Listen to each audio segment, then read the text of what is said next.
எல்லையில் நீடிக்கும் பதற்றம், தொடர்ந்து அத்துமீறிய தாக்குதல்களை மேற்கொள்ளும் பாகிஸ்தான், அதற்கான பதிலடியை கொடுத்து வருகிறது இந்தியா. அடுத்து என்ன நடக்கும், என்ன முடிவுகள் எடுக்கப்படலாம் அப்படின்ற ஒரு எதிர்பார்ப்பு நிலவக்கூடிய நிலையில் இன்று மாலை அது தொடர்பான அறிவிப்புகள் வெளியாகலாம் அப்படின்ற செய்திகளையும் நம்ம தொடர்ச்சியாக பார்த்துட்டு இருக்கோம். இந்த தருணத்தில் இது தொடர்பாக பேசுவதற்காக நம்முடைய இணைகிறார் ஐநாவின் முன்னாள் அதிகாரி கண்ணன் அவர்கள். வணக்கம் திரு கண்ணன். வணக்கம்மா. தொடர்ச்சியாக ஒரு பதற்றமான சூழல், அதாவது இது போர் பதற்றமாக மாறுமா அப்படின்ற கேள்வியில் இருந்து இந்த போர் பதற்றம் போராக மாறுமா அப்படின்ற ஒரு நிலைக்கு தற்பொழுது நம்ம வந்திருக்கிறோம். இன்று மாலை சில முக்கிய முடிவுகள் வெளியாகும், முக்கிய அறிவிப்புகள் வெளியாகலாம் அப்படின்ற ஒரு சூழல் நிலவுகிறது, ஒரு தகவல் வெளியாகி இருக்கிறது. இன்னைக்கே இந்த முக்கிய முடிவு எடுக்கப்பட வேண்டிய இடத்துல இந்தியா இருப்பதாக நீங்க நினைக்கிறீங்களா? இல்லை, இந்தியா ஒரு இராணுவ ரீதியாக ஒரு மொமெண்டத்தை பார்த்து வருகிறது. அந்த மொமெண்டத்தை அது ரைட் பண்ணணும்னு நினைக்குது. இந்த வேகத்தை நாம் கைப்பற்ற வேண்டும், இந்த வேகத்தில் நமக்கு வேண்டிய இராணுவ நகர்வுகள் சிலவற்றை நாம் சாதித்து கொள்ள வேண்டும் என்ற எண்ணம் நம்முடைய இராணுவ தலைமைக்கும் அரசியல் தலைமைக்கும் இருப்பதாக நான் இங்கிருந்து பார்க்கையில் உணர்கிறேன். நேற்று அமெரிக்க வெளியுறவுத்துறை அமைச்சர் மார்க்கோ ரூபியோ நம்முடைய வெளியுறவு அமைச்சரோடும் பாகிஸ்தானுடைய வெளியுறவு அமைச்சரோடும் பேசினார். பாகிஸ்தான் தரப்பிலிருந்து நாங்கள் இத்தோடு நிறுத்தி கொள்ள தயார், இந்தியா நிறுத்தி கொண்டால் என்று சொல்லியிருக்கிறார்கள். இந்திய தரப்பிலிருந்து நாங்கள் அளவோடு மெஷர்ட் ரெஸ்பான்ஸ் தான் செஞ்சிட்டு இருக்கோம் என்று இந்திய தரப்பிலிருந்து பதில் வந்திருக்கிறது மார்க்கோ ரூபியோவுக்கு. அதனால் நாம் இந்த போரை இத்தோடு நிறுத்தணும் அப்படின்ற எண்ணத்தில் இருப்பதாக எனக்கு தெரியவில்லை. அமெரிக்கர்கள் வெளியுறவு அமைச்சர் அவர்களுடைய முப்படை தளபதி ஆசிம் முனீரோடும் நேற்று பேசியிருக்கிறார். அமெரிக்கர்கள் ஒரு தற்கால இந்த வெப்பத்தை தணித்து இரண்டு நாடுகள் மத்தியிலும் ஒரு சமரச நிலையை தற்போது எட்டிவிட வேண்டும் என்ற காரணத்திற்காக அவர்கள் நிறைய நேரம் செலவு செய்வதாக நான் எண்ணுகிறேன். நித்தமும் அமெரிக்க வெளியுறவு அமைச்சர் இவர்களோடு பேசிக் கொண்டிருப்பதாகத்தான் நான் கருதுகிறேன். இது தவிர சவுதி அரேபியாவினுடைய துணை வெளியுறவு அமைச்சரும் நேற்று இஸ்லாமாபாத்தில் இருந்தார், அதற்கு முந்தைய தினம் டெல்லியில் இருந்தார். இவர்கள் இரண்டு பேரும் பெரும் சக்திகள். இந்த இரண்டு நாடுகளுக்கும் இந்தியாவிலும் பாகிஸ்தானிலும் பெரிய நல்லெண்ணம் உள்ள நாடுகள். இந்த நாடுகள் மத்தியில் அவர்களுக்கும் பெரிய நல்லெண்ணம் உள்ளது. ஆனால் இவர்கள் திரைக்கு பின்பாக ஒரு போர் நிறுத்தத்தை அல்லது டீஎஸ்கலேஷன், இந்த ஏற்றத்தை மீண்டும் பழைய நிலைக்கு கொண்டு வருவதற்காக முயன்று வருகிறார்கள் என்று எண்ணுகிறேன். இந்தியர்கள் இந்த வேகத்தை கைப்பற்ற வேண்டும், இன்னும் சிறிது நாட்கள் கழித்து இதற்கு உடன்படலாம் என்று எண்ணுவதாகத்தான் எனக்கு இங்கிருந்து பார்க்கையில் தோன்றுகிறது. தொடர்ச்சியாக நமக்கு பஹல்காம் தாக்குதலுக்கு பிறகாக பார்த்தோம்னாலே ஒரு 2 வார இடைவெளிக்கு பிறகாகத்தான் நம்ம அங்கே இருக்கக்கூடிய பயங்கரவாத முகாம்கள் மீது தாக்குதல் நடத்தினோம். அப்போவே எதற்காக இவ்வளோ பெரிய ஒரு கேப் அப்படின்ற ஒரு கொஸ்டின் இருந்தது. இப்பையும் தொடர்ந்து அத்துமீறிய தாக்குதல், எல்லை மீறிய தாக்குதல், டெல்லியை நோக்கி ஏவுகணை தாக்குதல், இதெல்லாம் அவங்க முன்னெடுத்துட்டு வராங்க. ஆனால் இப்பையும் இந்தியா பொறுமை காக்கணும், இல்லை இதில் ஒரு பொறுப்பான தாக்குதலை நடத்தணும், அது போன்ற ஒரு சூழல் தான் இருக்கிறதா? இல்லை அந்த வேகத்திற்கு ஈடு கொடுக்கணும், அதையும் தாண்டின ஒரு தாக்குதலை இந்தியா முன்னெடுக்கிறதுல என்ன தயக்கம் நீடிக்கிறது? என்ன காரணத்துக்காக இவ்வளவு ஆலோசனைகள்?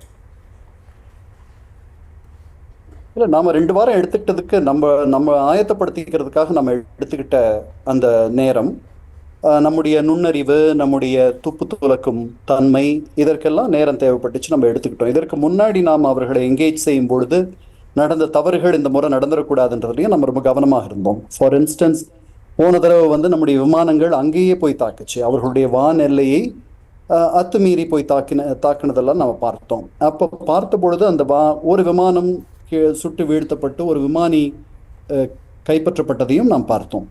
இந்த தவறுகள் நடக்க வேண்டாம் என்று இந்த முறை நாம் எண்ணினோம். நாம் அவர்கள் வான் எல்லையை கடக்கவில்லை, நம்முடைய எல்லைக்குள் இருந்தே நம்முடைய தாக்குதல்களை நாம் நடத்தினோம். அதற்கு பிறகு வந்த எதிர்வினைகளை நாம் இதுவரை ரொம்ப சாமர்த்தியமாக சமாளித்து கொண்டிருக்கிறோம். ஆனால் நான் முன்பே சொன்னபடி பாகிஸ்தானுடைய பிரதமர் நாங்கள் பிஃபிட்டிங் ரெஸ்பான்ஸ் கொடுத்து விட்டோம் என்று சொல்லியிருக்கிறார். அதாவது நாங்கள் பதிலடி கொடுப்போம் இன்று காலையில் பாகிஸ்தான் இராணுவம் ஒரு கண்ணுக்கு இன்னொரு கண் என்று சொல்லிய பாகிஸ்தான் இராணுவத்திற்கு பிறகு அவர்கள் தாக்குதல்கள் என்று தொடங்கினார்கள், பதிலடி கொடுத்தார்கள். 3 விமான தளங்களை நாம் தாக்கினோம், அதற்கு அவர்கள் பதிலடி கொடுத்ததாக முதன்முறையாக அவர்கள் இன்று காலை ஒப்புக்கொண்டார்கள். அதற்கு பிறகு பாகிஸ்தானுடைய பிரதமர் இந்த மாதிரி சொல்லியிருக்கார். நாங்கள் பெஃபிட்டிங் ரெஸ்பான்ஸ், சரியான பதிலடி தந்து விட்டோம் என்று சொல்லியிருக்கிறார். ஸோ பாகிஸ்தான் தரப்பிலிருந்து அவர்களுடைய முகத்தை அவர்கள் பாதுகாத்து கொண்டார்கள் என்று தான் நான் எண்ணுகிறேன். அதனால் பாகிஸ்தானை பொறுத்தவரையில் இத்தோடு அதை விட்டுவிடலாம் என்ற எண்ணத்தில் கூட அவர்கள் இருக்கலாம். நான் முன்பே சொன்னது போல் நாம் ஒரு மொமெண்டத்தை பார்க்கிறோம், நாம் அந்த மொமெண்டத்தை உணர்கிறோம். இதை கைப்பற்றி நமக்கு வேண்டிய சில இராணுவ நகர்வுகளை நாம் செய்து கொள்ள வேண்டும் என்ற எண்ணம் நம்முடைய இராணுவ தலைமைக்கு இருக்குமோ என்று நான் சந்தேகிக்கிறேன்.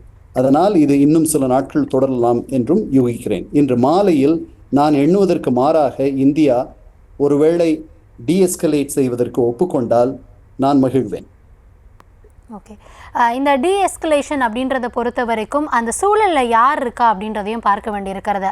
ஏன்னா தொடர்ச்சியாக பாகிஸ்தான் வந்து இதை எஸ்கலேட் பண்ணிகிட்டே போகிறாங்க அப்படின்ற பட்சத்தில் அதனை தாக்கு பிடிப்பாங்களா அப்படின்றத ஆரம்பத்திலிருந்தே ஒரு கேள்வியாக இருக்கிறது. இருந்தாலும் தொடர்ந்து இதற்கு முன்னதாகவும் அவங்க சொல்லியிருக்காங்க, பதற்றத்தை தணிக்க இந்தியா ஓகேனா நாங்களும் ரெடி அப்படின்றதெல்லாம் சொல்லியிருக்காங்க. ஆனால் அதற்கு பிறகாக இரவு முழுவதும் தாக்குதல், ஏவுகணை தாக்குதல், ட்ரோன்கள் மூலமாக தாக்குதல் அப்படின்றது தொடர்ந்து நடந்துட்டு தான் வருது. இந்த இடத்துல பாகிஸ்தான் சொல்லக்கூடிய இந்த மாதிரியான ஸ்டேட்மெண்ட்ஸை நம்ம எந்த அளவுக்கு நம்பலாம், எடுத்துக்கொள்ளலாம்? போரில் எப்பவுமே முதல் கேஷுவல்டி வந்து ட்ரூத், வாய்மை, உண்மைதான் முதலில் கொல்லப்படுவது. அதனால் நமக்கு போதுமான அளவு தகவல்கள் இல்லை என்பதைத்தான் நாம் முதலில் ஒப்புக்கொள்ள வேண்டும். பாகிஸ்தான் தரப்பினுடைய வலைத்தளங்கள் அல்லது அவர்களுடைய ஏடுகள், அவர்களுடைய தொலைக்காட்சிகள் எதையும் நாம் இங்கிருந்து பார்க்க முடியாது. நமக்கு கிடைக்கக்கூடிய பாகிஸ்தான் தரப்பு சிந்தனைகள், எண்ணங்கள், செயல்பாடுகள் மூன்றாவது உலக நாடுகள் மத்தியிலிருந்து வரக்கூடிய ஏடுகள் மூலமாக, வலைத்தளங்கள் மூலமாக நாம் பார்க்கிறோம். ஒரு ஸ்ட்ரிக்ட் சென்சார்ஷிப் அந்த மாதிரியான இது ஒரு இராணுவ நடவடிக்கை அந்த காலகட்டத்தில் எல்லா நாடுகளும் இப்படித்தான் நடந்து கொள்ளும். நம்முடைய இந்திய அரசும் அப்படி நடந்து கொள்வதே எனக்கு புரிகிறது அதற்கு காரணம். அதனால் பாகிஸ்தானுடைய தாக்குதல்கள் பாகிஸ்தான் எதிர்வினை ஆற்றியது என்று நாம் சொல்லிக் கொண்டிருக்கிறோம்.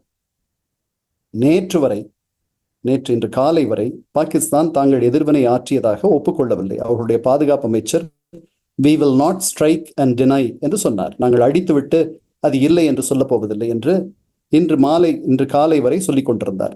இன்று காலையில் தான் முதலாக பாகிஸ்தானியர்கள் 3 இராணுவ விமான தளங்களின் மீது இந்தியர்கள் தாக்குதல் நடத்தினார்கள். அதற்கு பதிலடி கொடுக்க நாங்கள் முனைந்து விட்டோம், அதை தொடங்கி இருக்கிறோம். அவர்களுக்கு ஒரு கண்ணாவது போக வேண்டும், கண்ணுக்கு ஒரு கண் மாறு கண் என்றெல்லாம் பேசினார்கள். அதற்கு பிறகு பிரதமர் பெஃபிட்டிங் ரெஸ்பான்ஸ், சரியான பதிலடி தந்துவிட்டோம் என்று அவரே தனக்கு பாராட்டு தெரிவித்துக் கொண்டுள்ளார். இந்த தருணத்தில் நான் முன்பே சொன்னது போல் பாகிஸ்தான் இறங்கி வருவதற்கான வாய்ப்புகள் இருப்பதாகத்தான் எனக்கு தோன்றுகிறது. நாம் தான் இந்த குதிரையில் நாம் ஏறி சவாரி செய்து கொண்டிருக்கிறோம். இந்த சவாரி வேகமாக போய் கொண்டிருக்கிறது. இந்த வேகத்தை நிறுத்த வேண்டாம், நம்முடைய இலக்கை இன்னும் கொஞ்சம் தள்ளி போடலாம் என்று ஒவ்வொரு நாளும் நம்முடைய கோல் போஸ்டை நாம் இன்னும் எட்டி போடுகிறோம் என்று எண்ணுகிறேன். அதாவது ஒரு மாணவன் 85 மார்க் வாங்கலாம் என்று எண்ணியவன் படிக்க தொடங்கிய பிறகு 90 வாங்க வேண்டும் என்று எண்ணுவது போலவும், பின்பு 95 வாங்குவது போலவும் வாங்கணும்னு என்றது போலவும் இந்திய அரசு செயல்படுவதாக, இந்திய இராணுவம் செயல்படுவதாக எனக்கு தோன்றுகிறது. ஓகே, இப்படி இருக்கக்கூடிய ஒரு சிச்சுவேஷனில் இதே நிலை தொடர்ந்து நீடித்தா எந்த தரப்பிற்கு இழப்பு ஏற்படும்? இதனால இந்தியாவுக்கு எந்தெந்த விஷயங்கள்ல ஒரு செட்பேக்காக இருக்கும்? இது பாகிஸ்தான் பொருளாதாரத்தை மாதிரி 10 மடங்கு பெரிய நாடு. நாம ஒரு வளர்ச்சி பாதையில் ரொம்ப நாளாக நட போட்டுட்டு இருக்கோம். இன்னைக்கு இந்தியாவுக்கு ஒரு புதிய வாய்ப்பும் நம்முடைய அண்டையில் நடக்கக்கூடிய வர்த்தக போரால் ஒரு புதிய கதவு நமக்கு திறப்பதற்கான வாய்ப்பும் இருக்கிறது. அமெரிக்க சீன வர்த்தக போரில் ஆப்பிள் கம்பெனி இங்கு தன்னுடைய பொருட்களை தயார் செய்வதற்கு, உற்பத்தி செய்வதற்கு முடிவு செய்திருப்பதை நாம் அறிகிறோம். இன்னும் சில தொழில்களும் இங்கு இடம்பெயர்வதற்கு வாய்ப்பு இருக்கிறது. இந்த நேரத்தில் இந்த போரை நாம் தொடர்ந்து நடத்தினோமானால் அந்த வாய்ப்பை நாம் இழப்பதற்கு நிறைய வாய்ப்பு இருக்கிறது. அது முதல். இரண்டாவது, அந்நிய முதலீடுகள் இந்தியாவுக்கு வருவது என்பது குறைந்துவிடும். அது இரண்டாவது. ஏற்கனவே செய்யப்பட்ட முதலீடுகள் கூட திரும்ப பெற முதலீட்டாளர்கள் அவர்கள் தங்களுடைய முதலீடுகளை திரும்ப எடுத்துக்கொள்ள வேண்டிய நிலையிலோ அல்லது எடுத்துக்கொள்ள வேண்டும் என்று எண்ணக்கூடிய நிலையிலோ இந்தியா அவர்களை தள்ளும். அதனால் பெரிய பொருளாதார ரீதியான ஒரு பின்னடைவு நமக்கு ஏற்படலாம். நம்முடைய பங்கு சந்தை வீழ்ச்சி பெரிய அளவில் இதுவரை இல்லை என்றாலும் கூட பாகிஸ்தானை ஒப்பிடும் பொழுது நாம் இந்த வளர்ச்சி பாதையில் தொடர்ந்து செல்ல வேண்டுமானால் திசை திரும்பாமல் டிஸ்ட்ராக்ட் ஆகாத நாம சிங்குலர் ஃபோக்கஸோடு செயல்பட வேண்டும். அதனால் இதை எவ்வளவு வேகமாக, இதுவரை நாம் வெற்றி முகத்தை தான் கண்டிருக்கிறோம், நாம் ஏறுமுகத்தில் இருக்கிறோம். வெற்றிகள் குவிகிற நேரத்திலேயே ஒரு சரியான தருணம் பார்த்து நாம் இதை இத்தோடு நிறுத்திக் கொள்வது என்பது நமக்கு நல்லது, உலக அளவில் நமக்கு ஒரு பெரிய நல்லெண்ணத்தை தொடர்ந்து தரும் என்றும் நான் நினைக்கிறேன்.